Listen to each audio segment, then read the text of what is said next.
గతకాలపు చాందతాల కులమత భావాలపై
కిందకి తీయండి.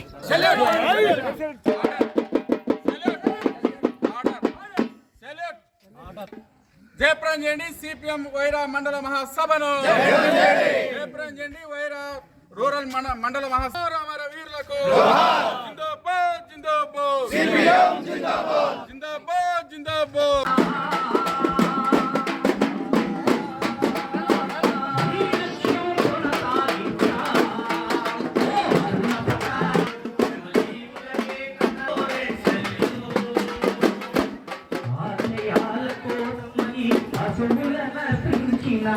అమర వీరులారా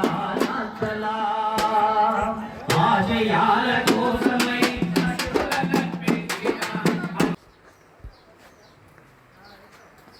జోహార్ అమర వీరులను సాధిస్తాం. అమర వీరులను మీ ఆశయాలను. ఏ పార్టీ ఉన్న ఇవన్నీ కూడా కేవలం కొన్ని ప్రాంతీయ పార్టీలు మొత్తం కూడా అది వ్యక్తుల పార్టీలుగా ఉన్నాయి. ఆ అధ్యక్షులు చెప్పింది తప్ప అక్కడ ప్రజాస్వామ్యం లేదు.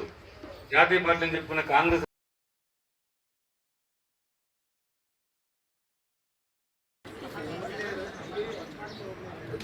మన గ్రామ పార్టీ గారు ఈ మహాసభలో పాల్గొంటున్నటువంటి పార్టీ సీనియర్ నాయకులు ప్రతినిధులు ఎక్కడ వాళ్ళు డెలిగేట్స్ ఎన్నుకునే అవకాశం లేదు. కానీ మొత్తం ఈ మహాసభలో మొత్తం ప్రజలందరినీ ముఖ్యంగా మన సభ్యులందరినీ భాగస్వామ్యం చేసే విధానం మన పార్టీ మాత్రం అనుసరిస్తూ ఉంది. అందుకే చాలామంది అంటారు సిపిఎం పార్టీ కమ్యూనిస్ట్ పార్టీలో ప్రజాస్వామ్యం ఉండదని. అసలు ప్రజాస్వామ్యం లేకుండా కమిటీలు ఎన్నిక చేసి ప్రభుత్వ పార్టీలు చేస్తూ ఉన్నారు. ప్రజాస్వామ్యంగా కమిటీలు మహాసభలో జరిపి ఎన్నికలు నిర్వహించే పద్ధతి మన పార్టీ నిర్వహిస్తూ ఉంది. మరొక వైపున ఇవాళ దేశంలో మోడీ గారి ప్రభుత్వం 10 ఏళ్ళుగా పరిపాలన చేసింది. మళ్ళీ 3సారి అధికారంలోకి వచ్చారు. ఈ 10 ఏళ్ళ ఈ ప్రభుత్వం ఈ దేశానికి చేసింది ఏమిటి? మోడీ గారు కానీ బీజేపీ కానీ చెప్పే మాట చూస్తే అసలు అంతకుముందు 47 తర్వాత గత దాదాపు 75 సంవత్సరాలుగా ఈ దేశంలో అసలు పరిపాలన సరిగ్గా లేదన్నట్టు, ఈ దేశంలో ఏం పరిష్కారం కానట్టు, ఈ 10 సంవత్సరాల్లో మోడీ గారు వచ్చిన తర్వాత మాత్రం ఈ దేశం అంతా బాగుపడిపోయినట్టు, అభివృద్ధి అయిపోయినట్టు, దేశంలో సంపద పోయినట్టు, ప్రజల జీవితాల్లో మార్పు వచ్చినట్టు, ప్రజల్లో పేదరికం అంతా పోయి వాళ్ళు ధనవంతులుగా మారిపోయినట్టుగా ప్రచారం చేస్తూ ఉన్నారు. అసలు భారతదేశం అంతకుముందు ప్రపంచంలో గుర్తింపు లేనట్టుగా ఈ మోడీ గారి ద్వారానే భారతదేశం యొక్క ప్రతిష్ట పెరిగిందని చెప్పి వాళ్ళ మాట్లాడుతూ ఉన్నారు. కానీ చూస్తే వాళ్ళ మోడీ గారు వచ్చిన తర్వాత గత 75 సంవత్సరాలు ఎప్పుడు ఎంతగా భారతదేశం ప్రతిష్ట దిగజారిపోయింది ప్రపంచంలో. ప్రజాస్వామ్యాన్ని అనుసరించి చూస్తే పత్రికా స్వేచ్ఛలో మనం చాలా అట్టడుగులో ఉన్నాం. అట్లాగే ఈ దేశంలో ప్రజలు తమకున్నటువంటి రాజ్యాంగం ప్రకారం వాక్ స్వాతంత్రాన్ని ఉపయోగించుకునే అవకాశం లేదు, ప్రభుత్వాన్ని ప్రశ్నించే అవకాశం లేదు. అది పత్రికా రంగం, మీడియా రంగంలో చూసినా లేదా ఇంకా ఏ సూచిక చూసినప్పుడు కూడా భారతదేశం పరిస్థితి దిగజారిపోయింది. అది తక్కువ ప్రజాస్వామ్యం అమలవుతున్న దేశంగా భారతదేశం ఉంది. భారతదేశంలో భిన్నమైనటువంటి అభిప్రాయాలను గౌరవించిన దేశంగా ఇలా ప్రపంచంలో ముద్రపడిపోయింది. మైనార్టీలకు ఈ దేశంలో సమానత్వం లేదు అని చెప్పేసి మైనార్టీపైన దాడులు జరుగుతున్న ఐక్యరాజ్య సమితిలో అంతర్జాతీయ మానవ హక్కుల సంస్థలు అనేక సంస్థలు కూడా ఇవాళ నివేదికలు ఇస్తూ ఉన్నాయి. భారతదేశంలో ప్రజాస్వామ్యం దెబ్బతినిపోతూ ఉంది, మాట్లాడే స్వేచ్ఛ లేకుండా పోయింది, పత్రికా స్వేచ్ఛ లేకుండా పోయింది, జర్నలిస్టులను కూడా హత్య చేస్తూ ఉన్నారు, కేసులు పెట్టి జైల్లో వేస్తూ ఉన్నారు, పౌర హక్కుల నాయకులను జైల్లో పెడతా ఉన్నారు, ప్రభుత్వాన్ని విమర్శించిన వాళ్ళని, తప్పుపట్టిన వాళ్ళని, సమస్యలు పరిష్కరించడం డిమాండ్ చేసిన వాళ్ళని, ప్రజా ఉద్యమాలకు మద్దతుగా ఉన్న వాళ్ళని దేశద్రోహులుగా ముద్ర వేసి కేసులు పెట్టి జైల్లో లేచి తప్పుడు కేసులు పెట్టి శిక్షలు వేస్తూ ఉన్నారు. స్థానికులను చంపేసింది ప్రభుత్వం 80 సంవత్సరాల వృద్ధుడు.